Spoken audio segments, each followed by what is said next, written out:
était au cœur de l'information.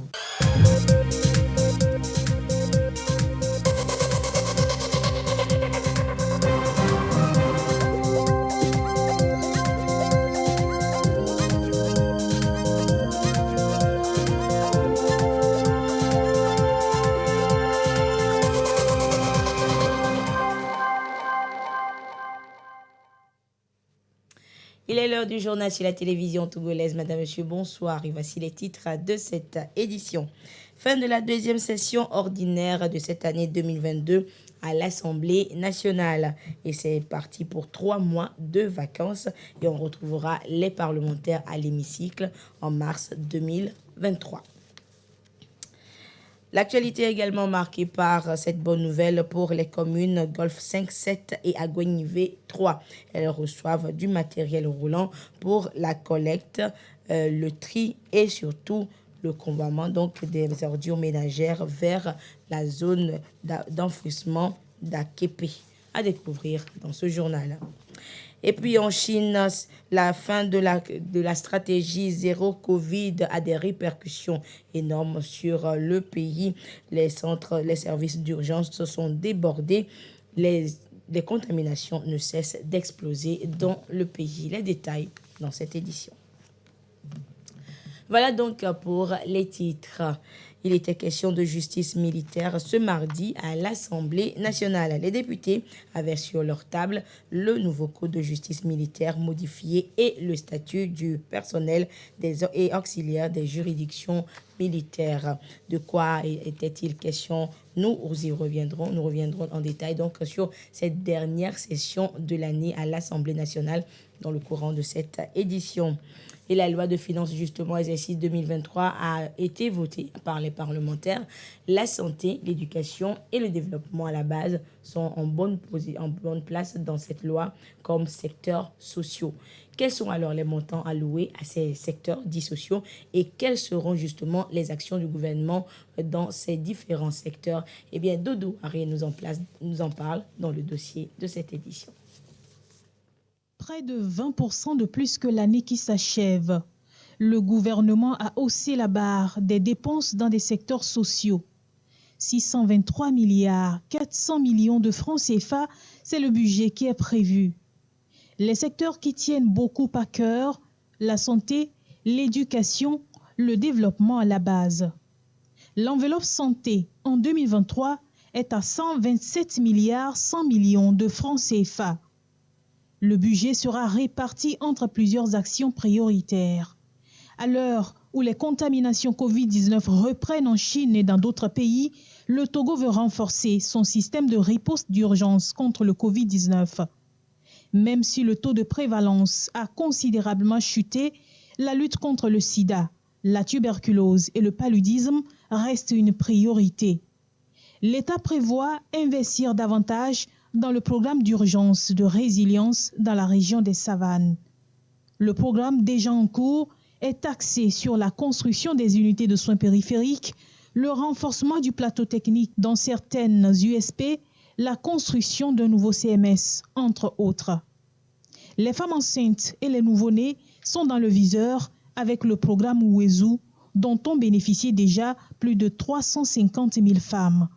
Le gouvernement compte aussi veiller à la qualité des soins et services et à la disponibilité des médicaments. Dans l'éducation, l'enveloppe de l'enseignement primaire, secondaire, technique et de l'artisanat pèse lourd, 189 milliards 600 millions de francs CFA. Au rang des actions, la construction des bâtiments scolaires, l'amélioration de la qualité de l'enseignement et de l'éducation. 2 projets phares seront mis en branle. Le projet d'amélioration de la qualité et de l'équité de l'éducation de base PAKEB, le projet d'amélioration de l'accès de la qualité de l'éducation au Togo PAKET. Dans les établissements, les travaux de construction des 384 salles de classe sont en cours. Dans l'enseignement technique, le gouvernement s'oriente vers la formation professionnelle en lien avec les métiers prioritaires. L'extension du centre de formation aux métiers de l'industrie, la mise en place du centre d'excellence de formation technique et professionnelle de la PIA, de nouvelles institutions de formation en alternance, sont en vue. L'enseignement supérieur a aussi son budget. 40 milliards 900 millions de francs CFA. Des emplois stables et durables pour 80% des étudiants ayant bénéficié de la formation professionnelle, le gouvernement y croit. Et pour 2023, les actions seront orientées vers la réforme de l'enseignement supérieur en sciences et ingénierie. Le Centre d'excellence africain, le Centre d'excellence de protection durable des cultures, le Centre d'excellence régional des villes durables seront au centre des attentions dans les universités. Le développement à la base et l'emploi des jeunes est aussi dans les priorités. Le projet d'opportunité d'emploi pour les jeunes vulnérables sera encore à l'honneur. Un projet sur lequel le gouvernement mise pour sortir les jeunes de la précarité dans différentes communautés. Le programme de volontariat continuera de mobiliser les jeunes diplômés au profit de différents secteurs de développement. Des milliers de jeunes ont pu obtenir des emplois temporaires et durables dans des institutions, organisations internationales, ministères, grâce à ce programme vieux de plus de 10 ans déjà. Et ceux qui sont porteurs de projets pourront compter sur le fonds d'appui aux initiatives économiques des jeunes FAYEJ et sur le projet d'appui aux investissements agricoles pour asseoir leur entreprise. 28 milliards 500 millions de francs CFA seront mobilisés à cet effet. Au-delà de l'éducation, la santé et le développement à la base, le gouvernement compte poursuivre et renforcer ses actions dans bien d'autres secteurs sociaux, notamment l'eau, l'énergie, l'économie numérique, l'environnement, l'inclusion sociale et financière. Voilà donc ainsi détaillé la loi de finances exercice 2023 dans ces 3 secteurs sociaux. Et je vous le disais en début d'édition, il a été question de justice militaire ce mardi à l'Assemblée nationale. Les députés avaient sur leur table le nouveau code de justice militaire modifié, le statut du personnel et auxiliaire de juridiction militaire, 2 projets de loi qui permettront désormais le règlement des affaires militaires devant des juridictions militaires et non plus devant des juridictions de droit commun, comme c'était le cas jusqu'à ce jour. Les précisions dans ce reportage de Marie-Ange Bida. À infraction militaire, tribunal militaire. 2 projets de loi posent le cadre légal de cette mesure, le nouveau code de justice militaire modifié et le statut du personnel et auxiliaire de juridiction militaire. Les 2 textes suscitent le débat entre députés et gouvernement. Est-ce que la mise en place des tribunaux militaires ne risque pas d'augmenter les recours éventuels, remettant un peu en cause cette fameuse loi de la discipline? Si un subordonné estime qu'il a été lésé dans ses droits, est-ce qu'il peut porter plainte directement au tribunal militaire? J'aurais aimé savoir si des crédits budgétaires sont prévus à cet effet.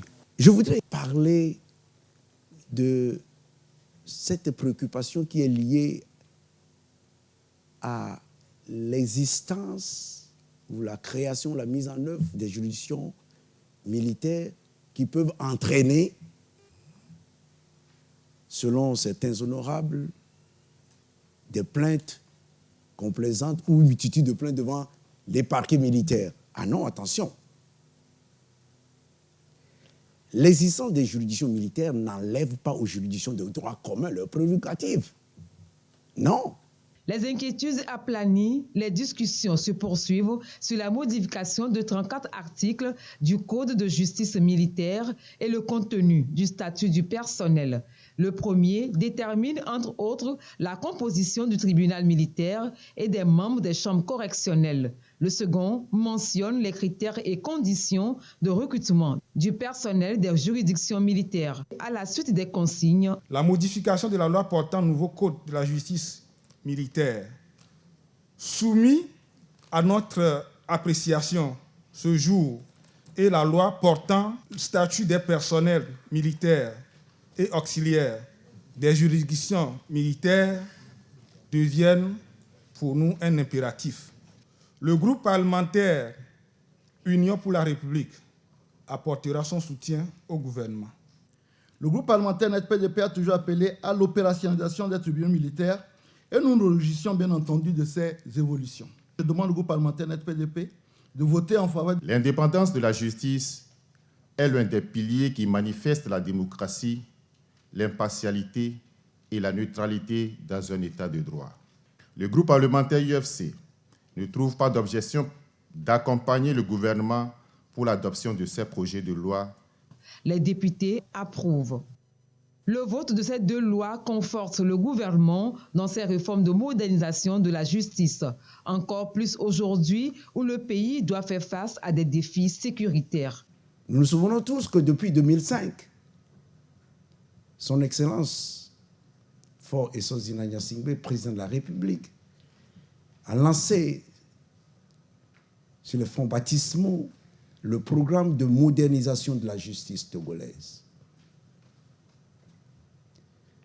Nous nous inscrivons encore aujourd'hui dans cette modernisation. Et tout ce qui doit être fait pour que la justice, dans son ensemble, donne satisfaction au peuple au nom duquel elle est rendue, c'est ce que le gouvernement est en train de faire sous l'impulsion de son Excellence, Monsieur le Président de la République.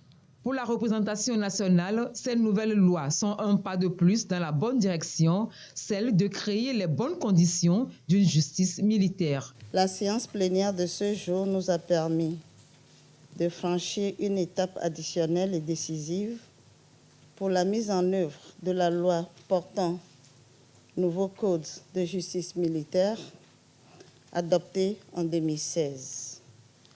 En effet, les modifications apportées à ce code de justice militaire sont couplées de l'adoption de la loi portant statut des personnels et auxiliaires des juridictions militaires, un ensemble de professionnels qui participent quotidiennement au bon fonctionnement du service public de la justice militaire. Le cadre juridique posé au gouvernement de prendre les mesures qu'il faut pour que ces lois soient opérationnelles au plus tôt. Et après justement cette session, les parlementaires sont en vacances pour 3 mois. Ils reprennent donc le chemin de l'hémicycle en mars 2023. Et nous vous proposerons dans nos prochaines éditions la cérémonie donc de clôture de cette 2e session ordinaire de l'année 2022. Les commissionnaires en douane s'unissent pour un assainissement de leur secteur d'activité. La convergence des commissionnaires agréés en douane vient d'être portée sur les fonds baptismaux à cet effet. Les précisions avec Esther Laclé. Ce sont des hommes et femmes mus par le même idéal et une conscience professionnelle commune. Ils sont commissionnaires en douane agréés, indispensables tant à l'importation qu'à l'exportation des biens et marchandises. Commissionnaire en douane agréé, c'est un professionnel de la douane, une personne morale qui a décidé de déclarer pour autrui des marchandises en détail. On en dénombre environ 400 au Togo. L'exercice du métier est bien codifié et exige un agrément. Pour devenir commissionnaire agréé en douane, d'abord, il faut avoir l'agrément. Et l'agrément, c'est sur demande au commissaire général de l'OTR ou au commissaire des douanes. Et avoir quand même une connaissance dans le domaine. Dans le système de l'UMOA, c'est une personne morale qui fait une demande d'agrément. Et une fois l'agrément obtenu, il devient commissionnaire en douane agréé. Le secteur se professionnalise de jour en jour. La convergence des commissionnaires en douane agréés du Togo est portée sur le fonds baptismaux pour défendre les intérêts de ses membres. Notre mission ne sera pas différente de la mission des autres associations professionnelles qui existent déjà sur le terrain. Mais c'est de venir renforcer ce qu'elles font déjà. Nous voulons beaucoup plus axer nos actions sur la formation et l'éthique professionnelle. Parce que nous pensons que notre administration d'en face se modernise au jour le jour, se forme. Je dirais que nous n'en faisons pas autant que notre administration de tutelle. Donc notre mission sera de rehausser le niveau des commissionnaires en douane agréés pour leur permettre de pouvoir collaborer plus efficacement avec l'administration des douanes. Des associations sœurs ont assisté au premier pas du nouveau-né. Les responsables du secteur ont salué la nouvelle association. La naissance de ce regroupement professionnel illustre le dynamisme dans le secteur maritime. L'économie bleue est en plein essor au Togo, pays avec le seul port en eau profonde de la sous-région ouest-africaine. Nous voudrions d'entrée constater et saluer le dynamisme du secteur de la logistique au Togo, un dynamisme qui cadre avec la vision du chef de l'État, qui est de faire de notre pays un hub logistique. Vision qui se traduit, entre autres, par les performances de notre place portuaire maritime et par le développement que connaît la plateforme industrielle d'Adétique Corpé, qui abrite en son sein un port sec. C'est un peu dans ce sens d'amélioration continue des acquis que nous voyons dans la création de votre association une structure venant consolider aux côtés de celles qui existent déjà les efforts du gouvernement dans son élan de traduire dans les faits cette vision salvatrice du chef de l'État, le président Faure Essozomna Gnassingbé. Des défis demeurent malgré les efforts consentis à plusieurs niveaux, notamment la lutte contre la fraude et l'évasion fiscale. Une mission inscrite en première ligne dans le cahier de charges de la convergence des commissionnaires en douane agréés du Togo.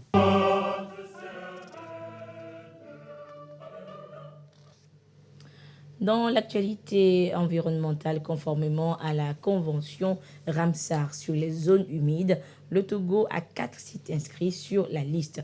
Aujourd'hui, pour leur gestion rationnelle, il est question de mettre à jour les données de ces différents sites. Les précisions dans ce reportage de Isaka Haroun. La convention de Ramsar sur les zones humides oblige chaque partie prenante à actualiser régulièrement les informations relatives aux sites inscrits. Depuis son adhésion en 1995, le Togo n'a pu jamais répondre à cette recommandation. Aujourd'hui, le ministère de l'Environnement et des Ressources forestières remet les choses à l'endroit. Le rapport d'évaluation des sites Ramsar commandé est ici soumis à validation. Quand le rapport sera validé, nous allons utiliser le contenu de ce rapport pour intégrer cette donnée dans le système d'information qu'on appelle système d'information Ramsar. En telle enseigne que dès que nous aurons intégré ces données dans le système, partout les gens seront dans le monde entier, ils peuvent facilement avoir les informations sur nos sites. 4 zones humides au Togo sont inscrites sur la liste des sites Ramsar. Une superficie totale de 1 210 400 hectares. La contribution de chaque acteur à ce premier rendez-vous bilan devra permettre d'améliorer la gestion de ce patrimoine international. Quand les partenaires auront accès à ces informations actualisées, ils peuvent nous appuyer pour élaborer des plans de gestion. Même le pays même peut aider à élaborer ces plans de gestion. Et nous pouvons à travers ça mobiliser des ressources pour pouvoir mettre en œuvre les actions et les activités prévues dans le cadre d'une gestion durable de ces zones humides-là. Les zones humides sont un berceau de la diversité biologique et fournissent l'eau et les conditions dont ont besoin un nombre incalculable d'espèces, de plantes et d'animaux pour leur suivi. Cette réflexion sur la préservation au Togo va durer 4 jours. Environnement toujours avec ces matériels roulants offerts aux différentes communes Golfe 5, 7 et Agouenivé 3. Ils vont servir à la collecte des ordures ménagères dans ces zones avant leur convoiement au centre d'enfouissement d'Akepe. Solange Amandé et Sandra Aziagbi pour des précisions. Gestion des ordures ménagères, un véritable casse-tête pour les communes au Togo. La raison, insuffisance d'équipements appropriés, mais également la collecte et le traitement des ordures qui demeurent très coûteux. L'ONG Stade apporte son appui à ces 3 communes du Grand Lomé, Golfe 5, Golfe 7 et Agouenivé 3, qui ont accepté d'entrer dans un partenariat au service de l'assainissement. les premiers fruits, 2 tricycles chacune. Nous avons fait un diagnostic de base et ce diagnostic nous a permis de constater beaucoup de dépotoirs sauvages dans les communes. Et les communes ont la volonté de vouloir enlever ces dépotoirs sauvages, mais ils n'ont pas d'engins qui vont permettre de pouvoir transporter les ordures qui vont collecter de ces dépotoirs sauvages vers les centres de transfert intermédiaires. Notre objectif, c'est de pouvoir appuyer vraiment les villes à mieux gérer les déchets, organiser les déchets pour que vraiment notre environnement, notre cadre de vie soit préservé et que notre santé soit vraiment garantie. Les bénéficiaires de cet accompagnement fort apprécié réfléchissent déjà sur le long terme. Et ces instruments de travail, nous en avions besoin. C'est venu à point nommé, donc nous sommes très heureux de les avoir reçus et nous allons en faire usage dans ce sens et après s'asseoir avec l'ONG pour définir encore d'autres stratégies de mise en valeur de ces engins pour pouvoir être efficaces sur le terrain. La cérémonie de remise s'est déroulée au siège de stade. L'occasion a permis de faire visiter aux responsables communaux le travail de recyclage des ordures et les produits issus du processus. Les acteurs du secteur de la pêche artisanale au Togo ont opté pour le dialogue pour une pêche florissante et durable. La coordination togolaise des organisations paysannes les accompagne dans cette dynamique. Une analyse des cadres politiques et réglementaires du secteur a été menée et les conclusions sont partagées ce matin avec à la clé des priorités liées à la pêche artisanale afin qu'elle puisse contribuer à réduire la faim et la pauvreté au Togo. Les précisions avec Clarisse Atikla. Le Togo, toujours déterminé à faire du sous-secteur de la pêche et de l'aquaculture un moteur de croissance. Même si elle est encore à l'étape artisanale, la pêche contribue à plus de 4% au PIB national. Les acteurs veulent encore aller plus loin et ont défini des priorités. Nous avons comme priorité d'accroître notre production à travers les matériaux adéquats. Pourquoi pas ne pas solliciter un bateau de pêche pour peut-être accroître la production et avoir des produits en conséquence pour la population. Au Togo, la demande, c'est plus de 80 000 tonnes. Mais aujourd'hui, nous sommes en bas de 30 000 tonnes, notamment 25 000. Donc ça veut dire que nous sommes encore un peu en arrière. Donc il faut qu'on fasse des efforts pour accroître notre production et satisfaire notre population. Tous ces éléments doivent être pris en compte par les cadres politiques et réglementaires existants du sous-secteur de la pêche et de l'aquaculture. La coordination togolaise des organisations paysannes et des producteurs agricoles, CETOP, a mené une enquête et les conclusions sont partagées ici avec les différents acteurs de la pêche artisanale afin de les amener à mieux maîtriser ces différentes politiques. Le présent atelier que nous avons organisé justement, c'est pour permettre de tirer des leçons sur la synthèse de l'étude qui a été menée pour qu'on puisse voir qu'est-ce qui manque, qu'est-ce qu'on peut faire pour améliorer le secteur, comment faire le maillage sur le territoire en matière de pêche, puisqu'il y a la pêche maritime, il y a la pêche continentale, et surtout que nous nous adressons à la pêche artisanale qui fait partie intégrante de l'agriculture familiale. Les Nations Unies ont en effet décrété au Togo la décennie 2019-2028 pour l'agriculture familiale et également 2022 comme année internationale de la pêche et de l'aquaculture artisanale. La FAO a donc apporté son appui à la CETOP pour la réalisation de l'étude. Il s'agissait de renforcer les capacités des acteurs, n'est-ce pas, du secteur de la pêche artisanale au Togo. Et ces acteurs, c'est les pêcheurs, les mareyeuses et les transformatrices de poissons.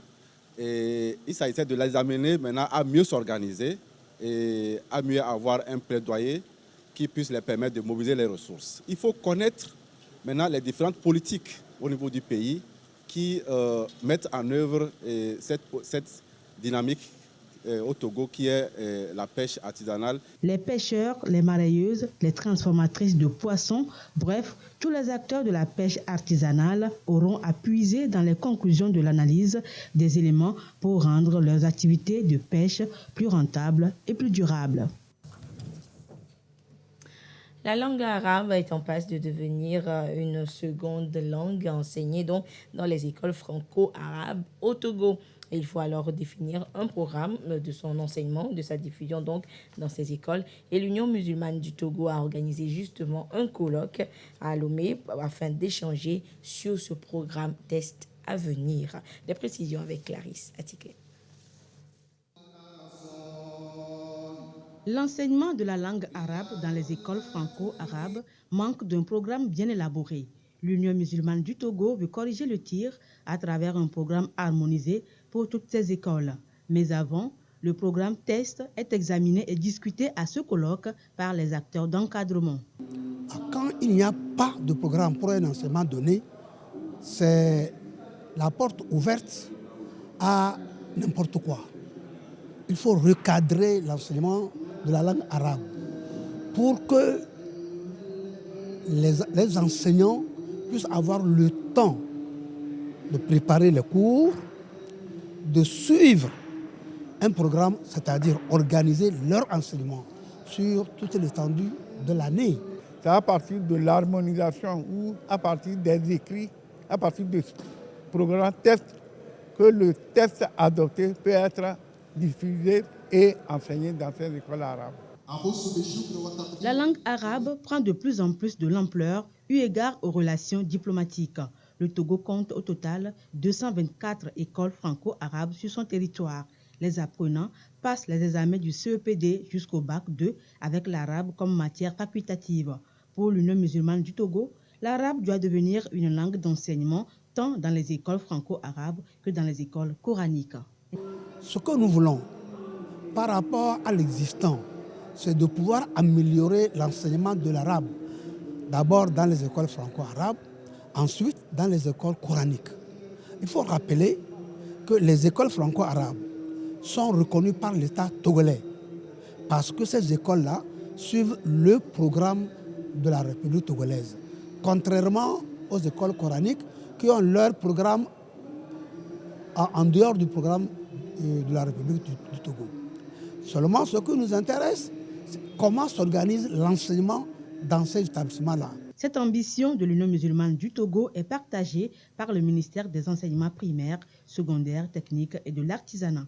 Il a exprimé son engagement à accompagner l'Union musulmane du Togo pour la qualité de l'enseignement dans les écoles franco-arabes et coraniques. Hors du Togo, en Chine, les services d'urgence sont débordés face à la flambée des cas de Covid. Face à la tempête Omicron, libérée par le relâchement des mesures de prévention de l'épidémie et surtout la fin de la stratégie zéro Covid, le nombre de contaminations ne cesse d'exploser dans le pays. La Chine se rouvre au monde et les Chinois reprennent déjà leurs habitudes quotidiennes. Après avoir suspendu définitivement sa politique zéro Covid, Pékin a donc annoncé la suppression dès le 8 janvier prochain des tests et de la quarantaine imposés aux voyageurs entrant dans le pays. Une mesure attendue à l'étranger, notamment par la diaspora chinoise, mais aussi dans le pays.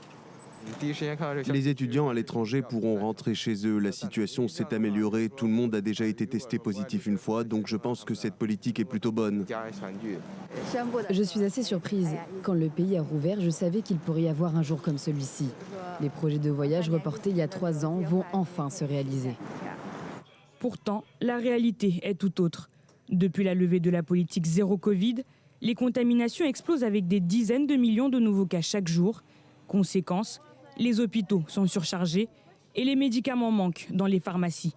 Dans cet hôpital, le personnel de santé fait tout son possible pour augmenter la capacité d'accueil du service des urgences. Maintenant, tout notre système de médecine interne prend en charge les services d'urgence et de fièvre. Notre volume de consultation quotidien initial était de plus de 160 personnes au service de médecine interne d'urgence, mais maintenant le nombre dépasse 330. La Chine ne publie plus de statistiques sur le Covid depuis dimanche. Cette flambée des contaminations inquiète à l'étranger. Selon plusieurs études, cette levée des restrictions pourrait entraîner la mort d'environ 1 million de personnes en Chine au cours des prochains mois.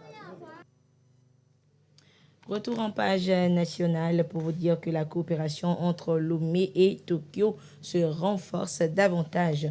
Le Togo vient de bénéficier d'une aide alimentaire d'une valeur de plusieurs milliards de francs CFA.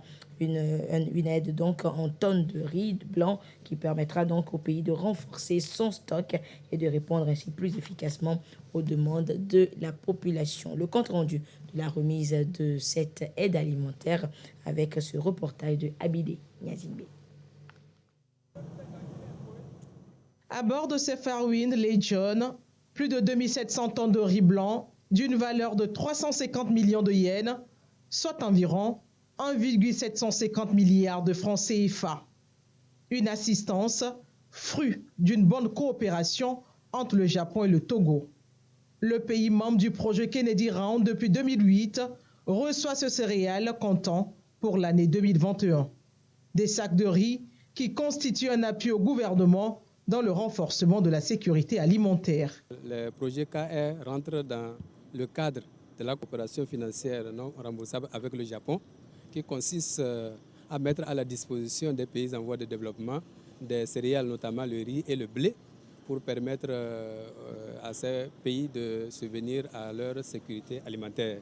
Ce riz sera mis en vente, mais à un coût abordable, 9 500 francs le sac de 30 kg. Et c'est ces recettes-là qui font les fonds de contrepartie qui servent à financer les projets de développement socio-économique. Ces sacs de riz seront mis à la disposition des populations après la réception officielle prévue pour le 10 janvier prochain. Le président de la Haute Autorité de l'Audiovisuel et de la Communication, HAC, invite les journalistes, techniciens des médias et auxiliaires de presse qui ont déposé des dossiers de demande de délivrance de la carte de presse à venir retirer leur carte au secrétariat de la HAC à partir du mardi 3 janvier 2023 de 8h30 à 11h30 et de 14h30 à 17h. Il invite également les directeurs des sociétés de presse qui ont introduit des demandes de récépissé de déclaration d'organes de presse en ligne en mode écrit à passer retirer leur récépissé toujours à partir du mardi 3 janvier 2023. Le président de la HAC saisit l'occasion pour rappeler aux professionnels des médias et aux promoteurs des sociétés de presse qu'à partir du 7 janvier 2023, la loi numéro 2020-001 du 7 janvier 2020 relative au Code de la presse et de la communication en République togolaise et entre en vigueur dans toutes ses dispositions à l'issue de la période moratoire de 3 ans. Il est convié par conséquent à une stricte et rigoureuse observance de ces dispositions dans leur pratique professionnelle quotidienne. Et c'est un communiqué donc du président de la HAC, Peter Lunani Telu. Les personnes handicapées de Kara ont été conviées donc à un dîner à l'hôtel Kara. Et c'est une initiative de l'artiste de la chanson gospel, José Grace Béni. Elle a voulu ainsi rendre la fête de Noël plus belle à cette personne souffrant et vivant avec handicap. Retour sur cette fête, cette célébration de la fête de Noël depuis Kara avec la correspondance de Nestor Mozo.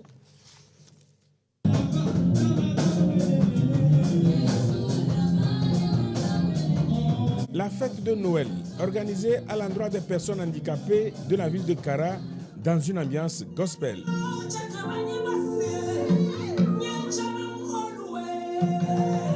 Les invités doivent cette soirée récréative et de partage de repas de Noël à l'artiste José Grace Béni.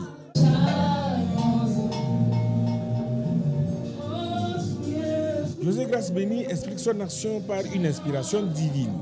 J'ai eu l'inspiration divine de rassembler ces démunis-là parce que le Seigneur m'a expliqué, au moment des fêtes, ils sont toujours chez eux. Ils sont considérés comme les enfants. C'est la Noël. Jésus a dit, laissez les enfants venir vers moi. Et ceux qui les ressemblent.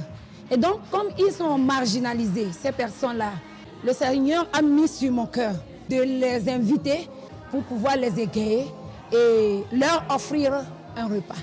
La soirée a été baptisée Dîner Royal, une désignation qui a tout son sens. Dîner Royal parce que ce n'est pas José Grace Béni qui invite. Le roi des cieux, le roi des rois qui les a invités. Et donc, ils sont comme des rois. Ici, ce ne sont pas des personnes handicapées. Le grand roi les a invités et voilà, ils sont les rois qui sont conviés. Les invités sont très reconnaissants envers José Grace Béni pour les avoir rendus heureux à l'occasion de la Noël. Ce qu'elle a fait nous a plu énormément. Elle s'est basée sur l'amour du Christ pour nous rassembler, nous les personnes handicapées, pour nous permettre de nous connaître. Je remercie José Grace Béni pour la cause qu'elle défend. Que Dieu la bénisse. Je suis très émerveillé. Je vais repartir le cœur rempli de joie. Je suis très content. Si je suis ici aujourd'hui, c'est grâce à elle. Je n'avais jamais mis les pieds ici. Que Dieu l'inonde de sa grâce. L'accueil dont elle nous a reçus là, il n'y a même pas à dire. C'est Dieu qui va la remercier. Longue vie. Et son œuvre n'a qu'à continuer pour nous. D'autres artistes ont accompagné José Grace Béni pour permettre aux personnes handicapées de Kara de passer d'agréables moments de fête.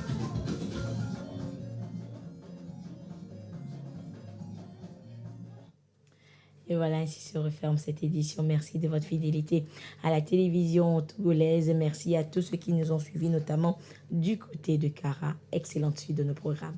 Au revoir.